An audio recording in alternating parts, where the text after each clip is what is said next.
Hello everyone and welcome to round 9 of FIDE Chess Olympiad 2024. Today India was playing against the very strong Uzbekistan team that won the last Chess Olympiad that happened in Chennai, and it brought back a lot of bad memories for all Indian fans, remembering the game between Gukesh versus Abdusattorov and the biggest heartbreak of this decade. But thankfully nothing like that happened this time, and India played much better. So we'll dive into the games straight away. Gukesh was again playing Abdusattorov Nodirbek like last time. Again Gukesh was white, but this time Gukesh played much better. He started with the e4 opening, king's pawn. Black goes c5, knight f3, d6, knight c3, knight f6, and Gukesh this time goes for the d4. That is the most aggressive way to deal against Nazdorf. Black goes cd4, knight d4, a6, and straight away goes for the Nazdorf variation. Gukesh plays the not so popular a4. The idea is simple. Black, it just prevents black to go for b5, which is generally the best way for black to develop the b7 bishop and gain a lot of space and attack the white king on the queen side. So black goes e5, knight f3, knight bishop e7, and g3. This is a very rare variation, which is which was a lot surprising for everyone because white is not really uh, going for the full point. At least what we can guess from this move, but it might be some a part of his preparation to take Abdusattorov out of his preparation and get a game. Black goes bishop e6, bishop g2, knight c6. So white going for this very subtle looking fianchetto in Nazdorf allows black to go straight away for its development and doesn't really have any kind of issues right now. White goes castle, rook e1. The problem with white's position is this bishop is looking at the e4 pawn, so it's kind of a bad bishop. But on the other hand, if white ever goes to knight d5, this bishop will be protecting this knight indirectly. Black goes queen c8, bishop e3, bishop d8.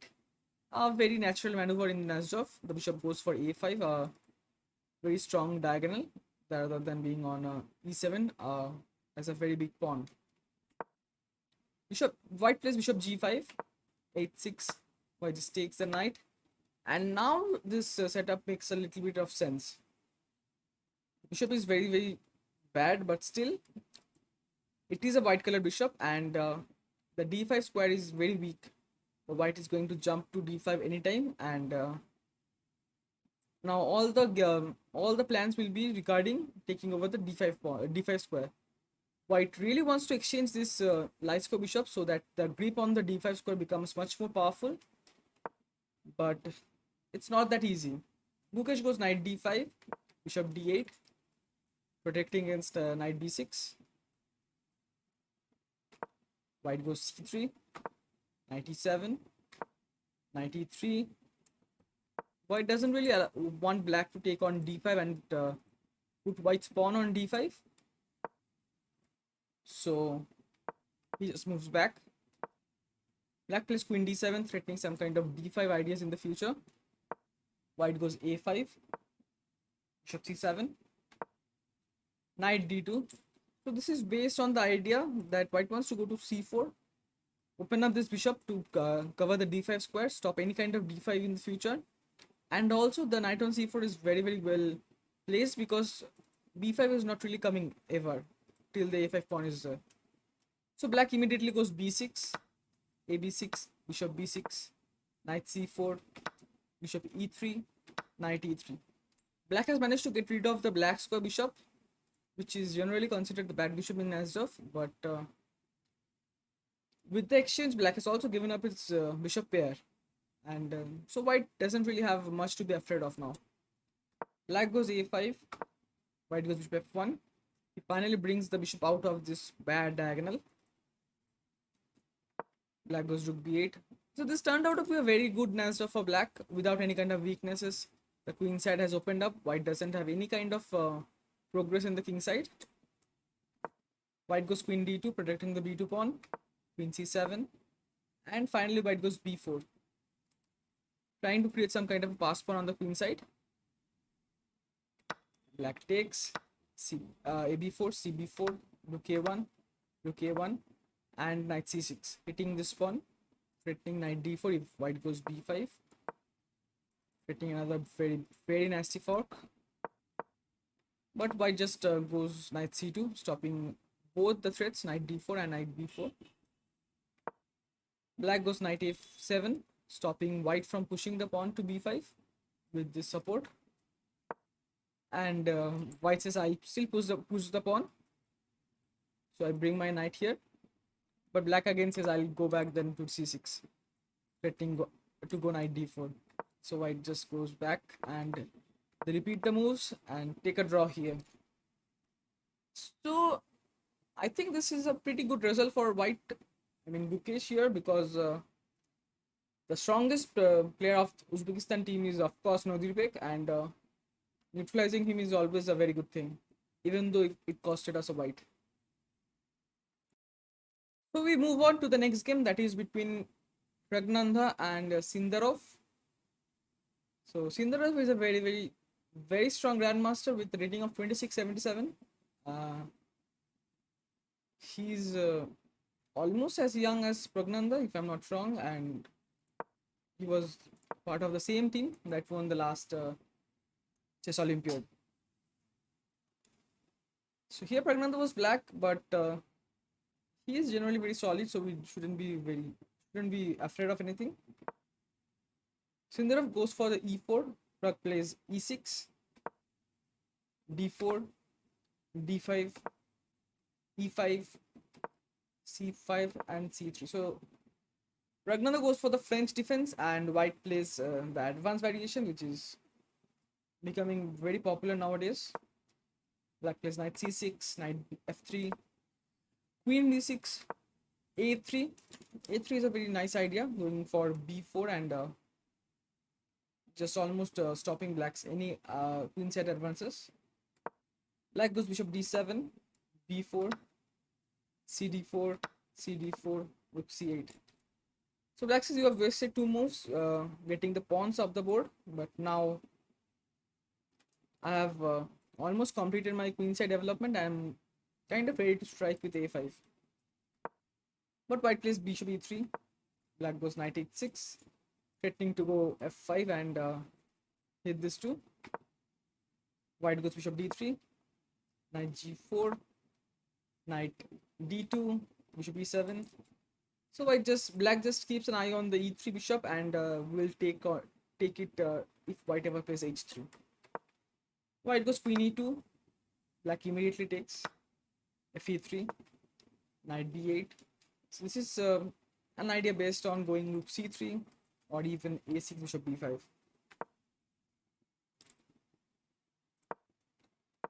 So white stops it with b5. Black takes bishop a3, which kind of looked a bit dangerous because this wastes a very important move, but also this is a free pawn, so I can understand why Praggnanandhaa took. The point is, if white takes here, black has this rook c1 and the h1 is hanging. So white goes castle, black comes back, bishop e7, rook fb1, castles, and g4. So white now goes for straight away the king side attack because he has pawn on e5, which gives him a lot of space on the king side. Black goes rook c3, g5. Some kind of threat of bishop h7 might happen. Black goes rook f8, h4. White just starts rolling the pawns and starts threatening h5 and g6, blasting open black's king side. Black drops back bishop e8, to stop any kind of h5, g6 ideas. White goes knight h2, knight d7, knight g4, a very standard maneuver, getting the knight to f6 with the support of these two pawns.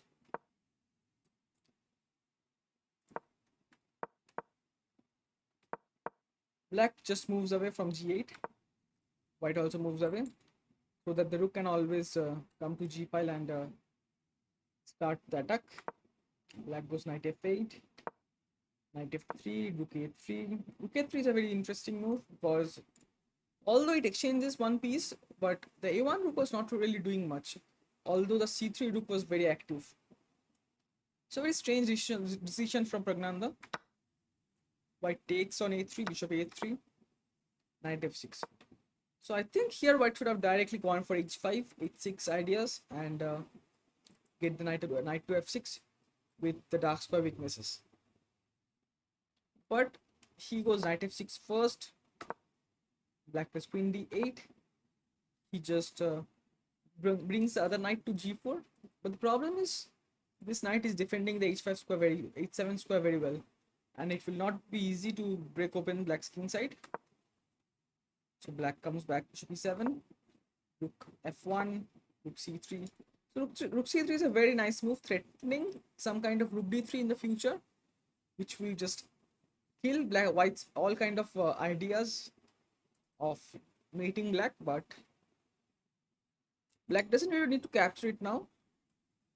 So White plays knight g4, queen c8. I have no idea why chess.com gave knight g4 a brilliant move, but because it is not really a brilliant move.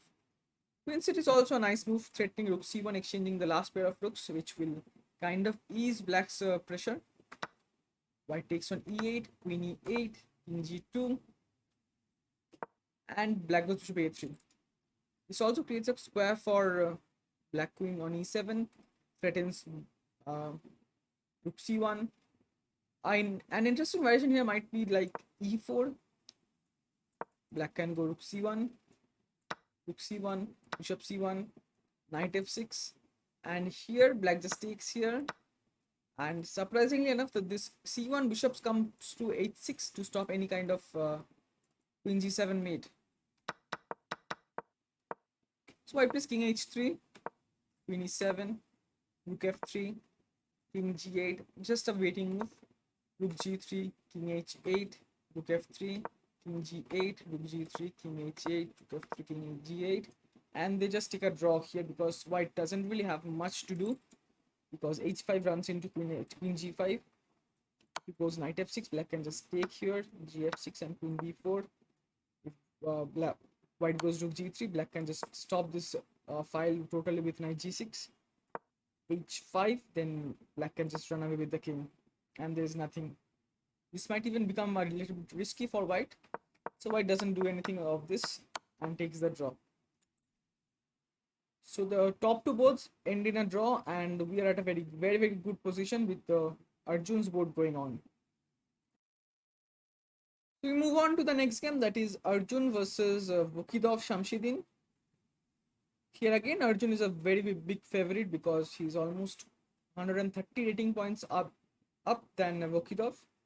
But Vukidov is also very solid. Arjun goes for e4. Vukidov plays e5. Knight f3, knight c6, bishop b5 goes for the Ruy Lopez variation, knight f6, castle, knight e4. So Vukidov plays the super solid Berlin. White goes d4, knight d6, and here Arjun plays a very interesting move, bishop a4. So this is not really common because the main line goes like bishop c6, dc6, d5, knight f5, queen d8, king d8, and knight c3, and so on.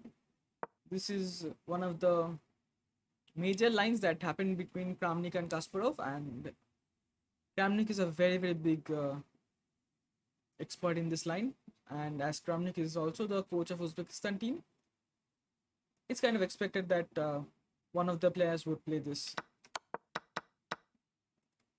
So Arjun goes bishop a4, e4, rook e1, bishop e7, knight e5, castle, knight c3. Even though White has, it seems like White has sacrificed a pawn, but the e4 pawn will be captured very easily. Black goes knight f5, rook e4, knight e5, d5, d6. So opening up the c8 bishop and exchanging this strong e5 pawn. White goes bishop f5, c6, takes, takes, takes, and queen d6.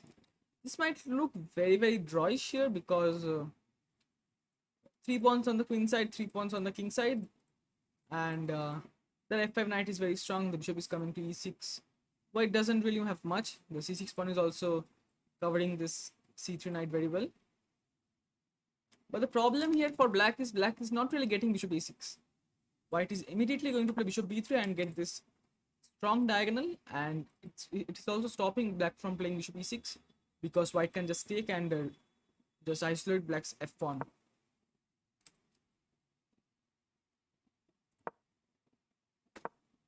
Black goes queen c7, white goes queen h5, bishop d7, rook e1.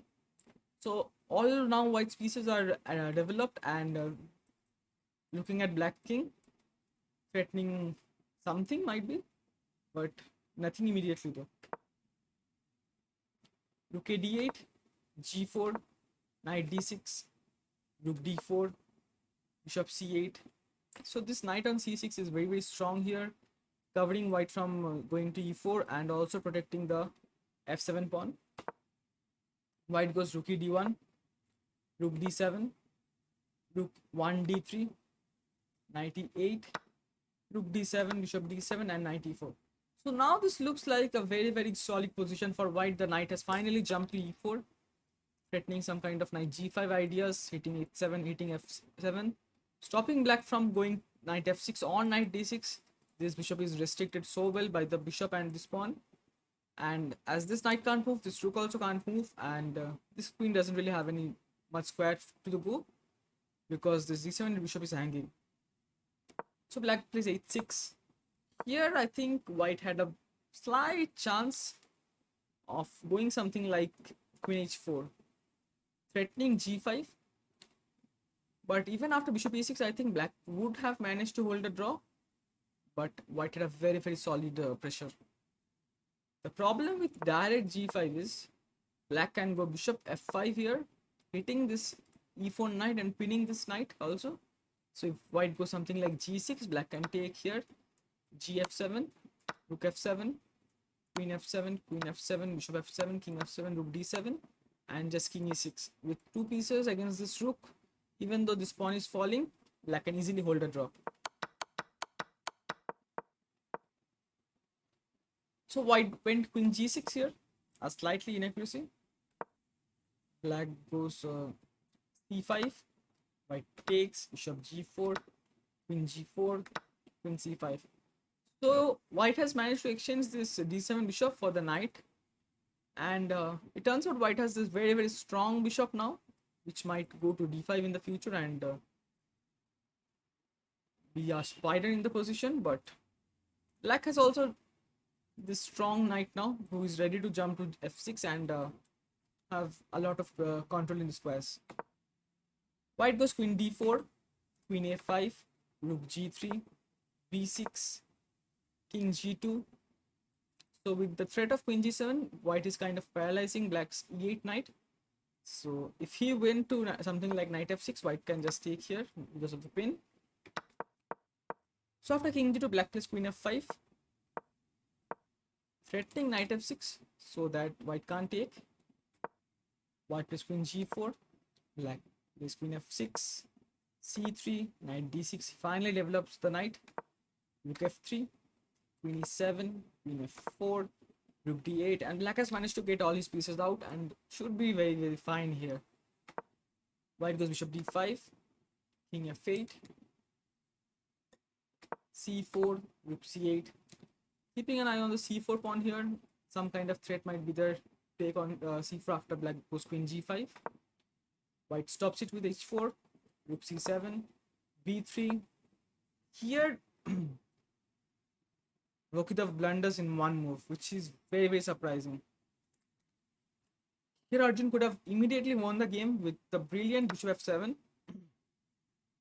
because after queen f7, white has this super nice queen d4 move,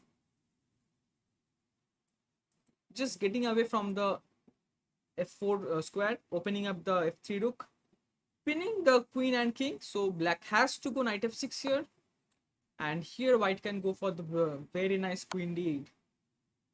It's a check here. The king can't go anywhere. If the knight moves, the rook can take the queen.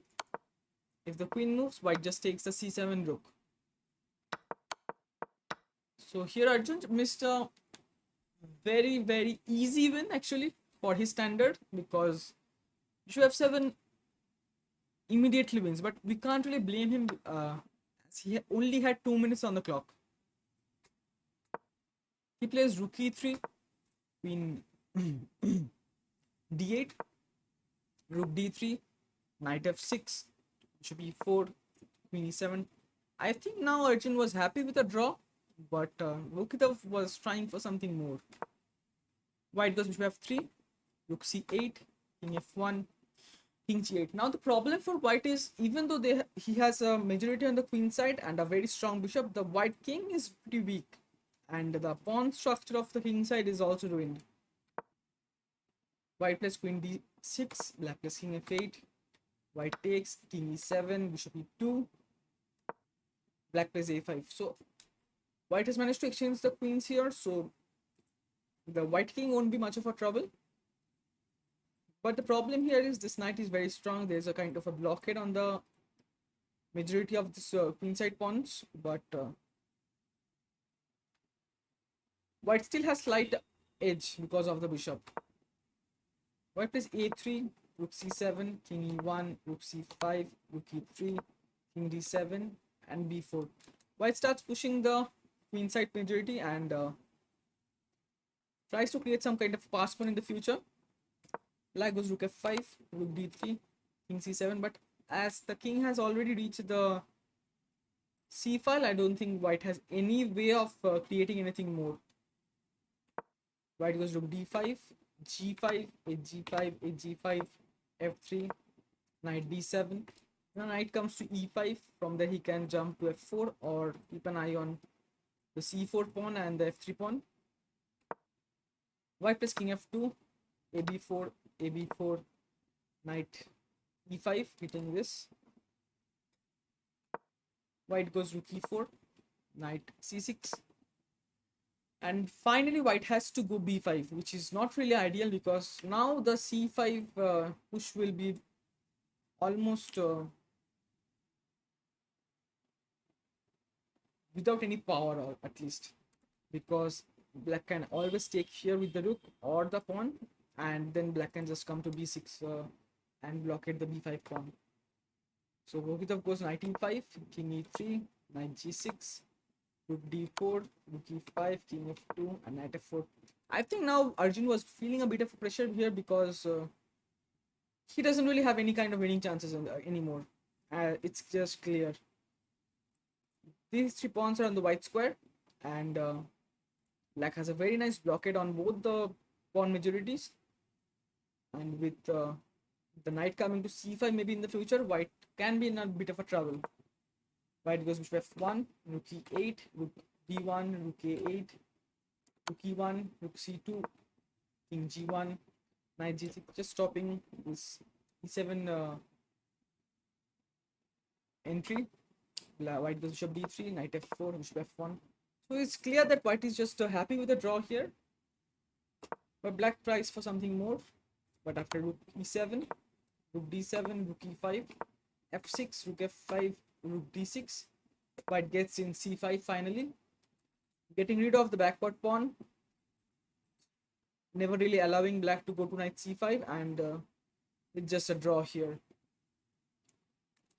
So this board that was supposed to be our biggest strength was almost on the verge of going wrong for us, but Arjun managed to save it.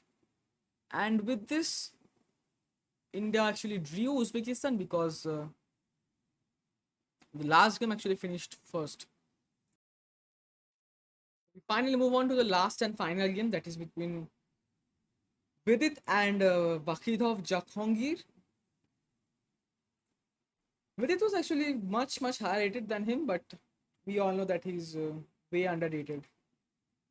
So white goes c4, c6, knight c3, d5, and Vidit goes for the slav, which is a bit surprising because slav is generally considered as a very drawish for black.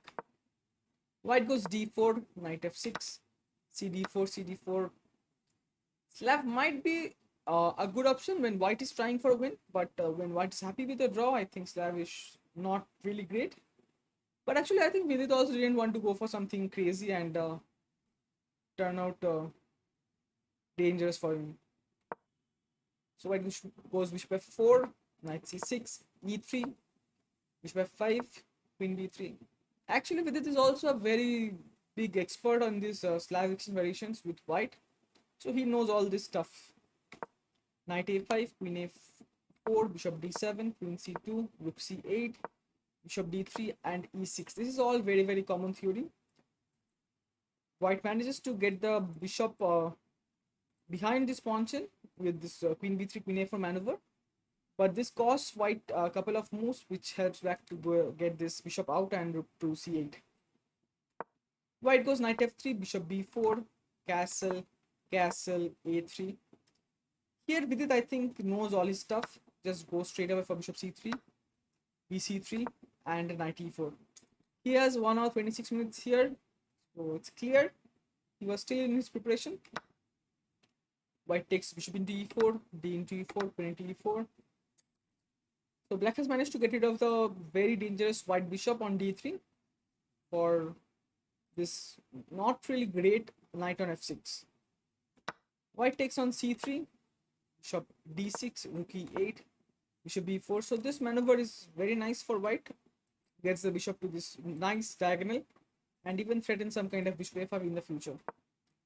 Black comes back, rook c8, white takes on a5, bishop queen a5, queen d7. So this is just a draw offer because from now on this is just a forced draw. Black plays bishop c6, queen b4, queen h5, hitting the knight. The only way to avoid the draw was to go knight e1, but this just loses the exchange with bishop b5. So white had to go for the best move, that is knight e5, and here black had this brilliant equalizing move, that is bishop g2. Just opening up the king, exploiting the fact that white king is stuck on the queen side, and this is just a draw. King g2, f6, getting this knight out of e5 so that black can get the perpetual check with queen g4 and queen f3. White plays queen d6, that is a very nice move, saying that if you take, I'll take with the queen. Queen g4, I'll cover this with queen g3. But this actually doesn't happen because black just goes rook d8, queen c7, rook c8, queen d6, rook d8, queen c7, rook c8, queen d6, rook c8. And it just ends in a draw, with white having 1 hour 35 minutes, black having 1 hour 21 minutes. So it's just a preparation draw, as you can say. So with this game, India holds Uzbekistan to a draw with 2-2. And I think it's a very good result for India because Uzbekistan was a very dangerous team to face in Olympiad. And as India is in the lead by 2 points, I think one draw is fine. Even if any team matches India's points at the final round, India will have a much higher tie break with the game points. So if you are still here and like this kind of content, please like and subscribe. And if you want to see more of this, please tune in back tomorrow for the recap of round 10 of the Chess Olympiad. We are covering India's run to gold medal. So thank you everyone for staying till now, and hopefully see you guys tomorrow. Bye bye.